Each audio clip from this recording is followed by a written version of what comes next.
but they are only as strong as the knowledge and vigilance of those who guard them. The library chose you, Eleanor, because it knew you had the strength to stand against what lies beyond the veil. Now, you must prove it. The days that followed were a whirlwind of preparation. Eleanor and Mr. Gray worked tirelessly to strengthen the library's defenses, reinforcing the sigils and carving new ones into the stone walls.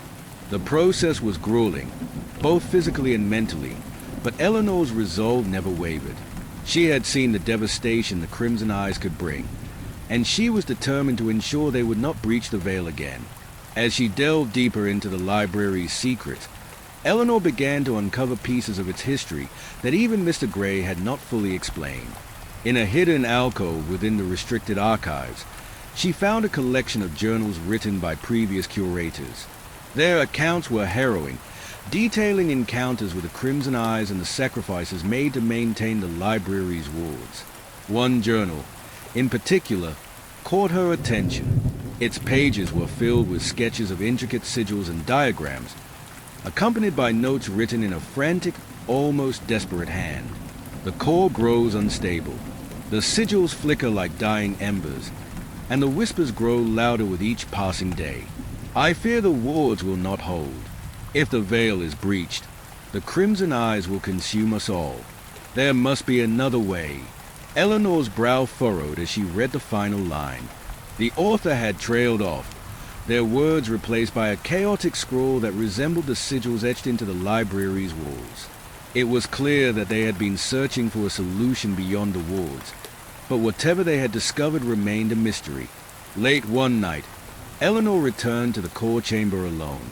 The weight of her newfound knowledge pressed heavily on her, and she needed answers.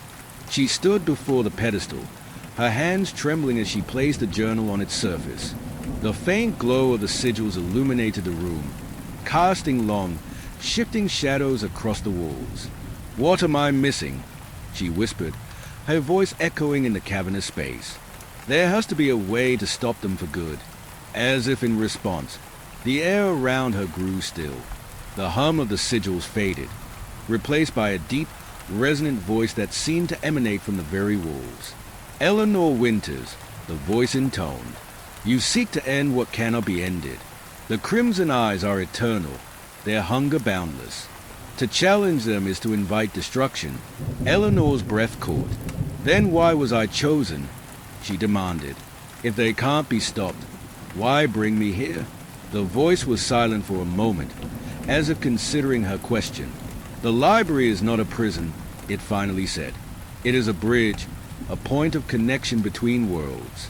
The Crimson Eyes are but one of many forces that seek to cross the veil. Your purpose is not to destroy them, but to maintain the balance, to guard the bridge, and ensure it does not collapse." Eleanor's shoulders sagged as the weight of the truth settled over her. She had hoped for a definitive solution, a way to rid the library of its haunting presence once and for all. But now she realized that her role was far more complex and far more dangerous. As the weeks turned into months, Eleanor adapted to her new responsibilities. She became a fixture of the library, her presence as much a part of its fabric as the towering shelves and glowing sigils. Under Mr. Gray's guidance, she honed her skills in maintaining the wards and deciphering the ancient texts that held the key to the library's defenses. But the Crimson Eyes were never far from her thoughts. Their presence lingered at the edges of her perception, a constant reminder of the fragile balance she was tasked with preserving. And though the library's wards held strong, she knew that the battle was far from over.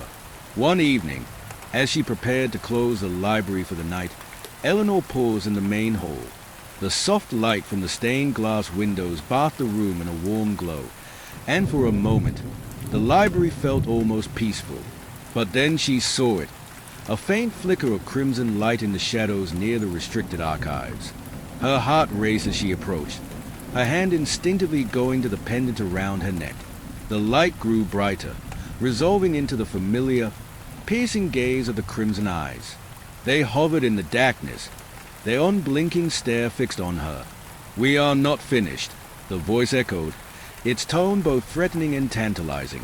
"You guard the bridge, but bridges can be broken. The veil is thin, Eleanor Winters. And we are patient. Eleanor's grip on the pendant tightened. She stood her ground, her fear giving way to determination. "I'll be ready," she said, her voice steady.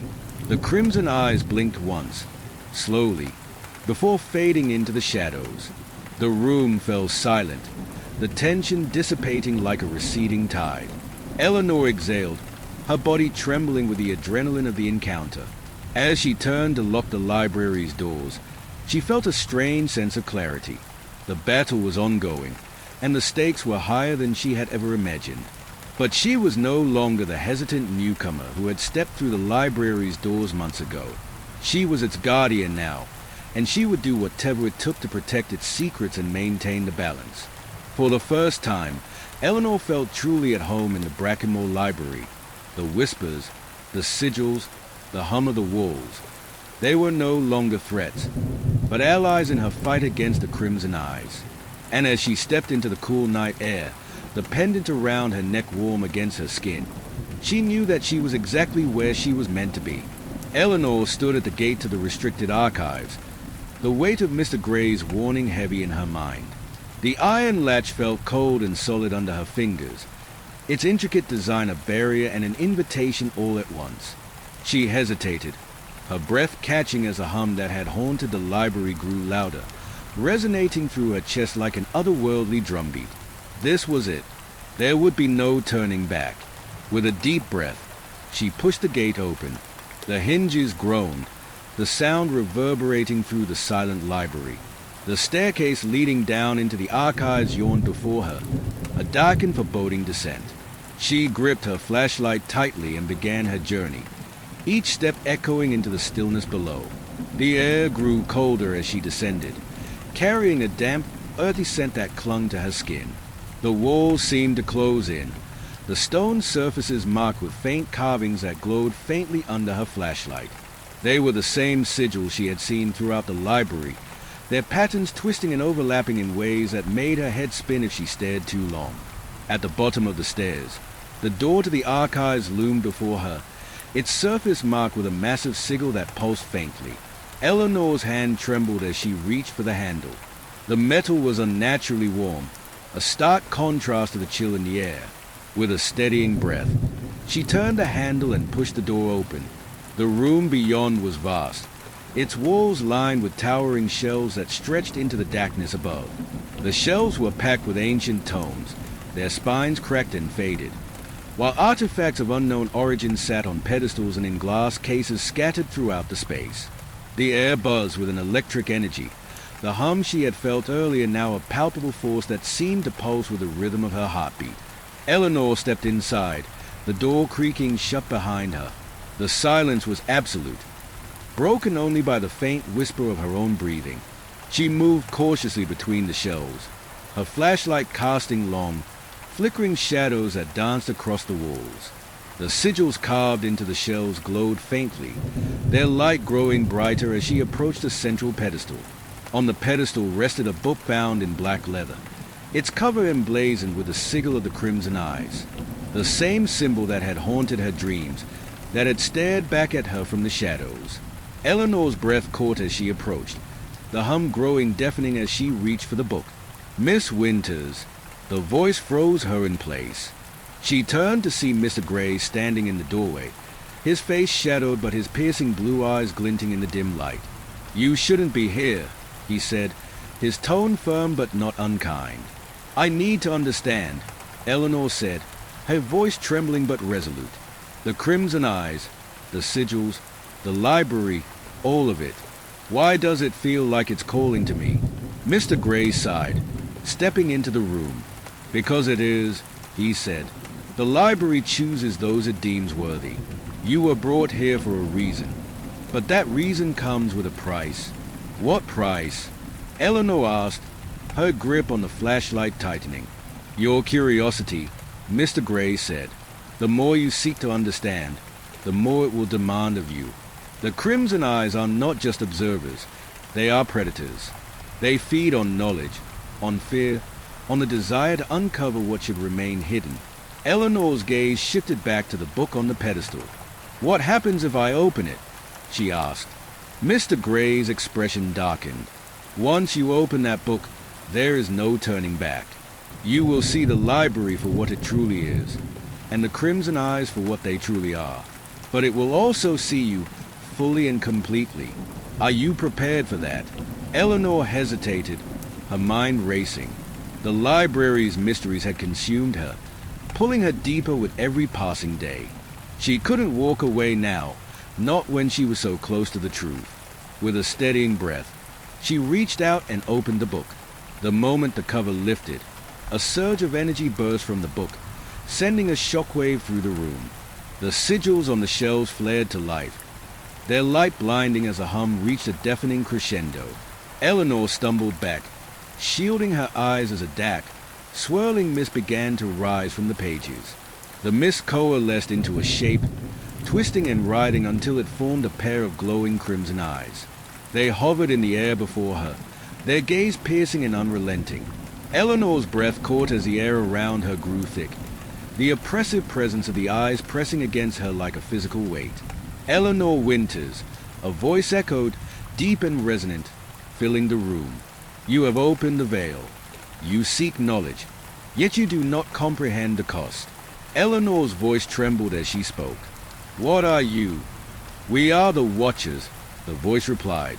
We are the hunger that lies beyond. The library is our domain, and its secrets are our sustenance. You have seen us, and now we see you. The eyes grew brighter, their light searing into Eleanor's mind.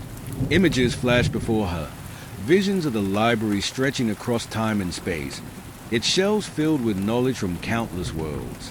She saw the sigils being carved into the stone walls, the rituals performed to keep the crimson eyes at bay, and she saw herself, standing at the center of it all, a thread in the vast tapestry of the library's existence. You are chosen, the voice intoned, but your choice remains. Will you serve the library, or will you be consumed by it? Eleanor's mind reeled. She turned to Mr. Gray, who stood silently, his face pale but composed. What do I do? She asked, her voice breaking. The choice is yours, he said. But know this, once you commit, there is no going back. The library will demand everything of you, but it will also grant you its protection. The crimson eyes can be resisted, but only if you accept the burden. Eleanor's gaze shifted back to the eyes, their light unwavering. The weight of their presence pressed down on her, but deep within, a spark of defiance flickered. She had come this far, faced the library's mysteries and its dangers. She couldn't turn away now. I choose to serve, she said, her voice steady. The eyes flared, their light consuming her vision. The room around her seemed to dissolve, replaced by an endless expanse of shelves that stretched into eternity. The hum in the air grew softer, its rhythm aligning with her heartbeat. And then, just as suddenly as it began, the light faded, and Eleanor found herself back in the archives, the book closed before her. Mr. Gray placed a hand on her shoulder, his expression a mixture of relief and solemnity. Welcome to the library, he said. Eleanor nodded, the weight of her decision settling over her. She had chosen her path, and there was no turning back. The crimson eyes were watching, and she was ready to face them, whatever the cost. The days following Eleanor's encounter with the crimson eyes passed in a surreal haze. The library seemed to have accepted her as one of its own, its halls no longer imposing but familiar, like an old friend with secrets still waiting to be shared. Yet, the weight of her responsibility remained ever present, a constant reminder that the battle she had fought was only the beginning. Each morning, Eleanor arrived at the library before dawn, the cool mist of the town square clinging to her coat as she unlocked the heavy oak doors. Inside, the air was cool and still, the faint hum of the sigils a reassuring presence. She had come to rely on that sound, its steady rhythm a sign that the wards were holding. For now, her routine was no longer that of a simple librarian. Cataloging books and managing the library's collections had become secondary to her true purpose, maintaining the balance between worlds. She spent hours in the restricted archives, poring over manuscripts that detailed the history of the library and its connection to the Crimson Eyes. Each text revealed fragments of a larger story, pieces of a puzzle that spanned centuries. One evening, Eleanor discovered a particularly intriguing manuscript hidden in a locked chest deep within the archives. The chest was marked with the sigil of the library's first curator, Alden Gray's grandfather. Inside was a leather-bound volume with brittle pages that crackled under her touch. The text described an ancient ritual, one that could strengthen the wards permanently but at a great cost. The veil is thin, and the bridge must be fortified. The ritual demands sacrifice, not of blood, but of the self. To strengthen the wards is to bind one's soul to the library, to become its eternal guardian. Eleanor's breath caught as she read the final line. The choice was clear, yet daunting. She had already given so much to the library. Could she give more? That night, Eleanor stood in the core chamber, the ancient manuscript clutched in her hands. The room was bathed in the flickering light of the sigils, their glow casting long shadows across the stone walls. Mr. Gray stood beside her, his expression somber. "You found it," he said, his voice heavy with resignation. "The ritual of binding. I had hoped you wouldn't need to know. The wards won't hold forever," Eleanor said, her voice steady. "Not unless we do this. The Crimson Eyes are growing stronger, and the veil is thinning. We don't have a choice." Mr. Gray placed a hand on her shoulder. "I've watched you grow into this role, Eleanor. You've shown courage and determination that few possess. But this ritual, it's not a decision to be made lightly. Once you bind yourself to the library, there's no going back." "I understand," Eleanor said, her gaze unwavering. "The library chose me, and I chose it. This is my responsibility." Mr. Gray nodded, his eyes filled with a mixture of pride and sorrow. "Then let us begin." The ritual was unlike anything Eleanor had ever experienced. She stood at the center of the core chamber, surrounded by the glowing sigils. Mr. Gray recited the incantation from the manuscript, his voice resonating through the chamber like a low, rhythmic chant. The air grew thick with energy, the hum of the sigils rising to a deafening crescendo. As the ritual reached its peak, Eleanor felt a surge of warmth radiating from the pendant around her neck. The light from the sigils intensified, bathing the room in a brilliant glow that seemed to pierce through her very being. She closed her eyes, her mind flooded with images of the library's history, its curators, and the battles they had fought to protect the balance.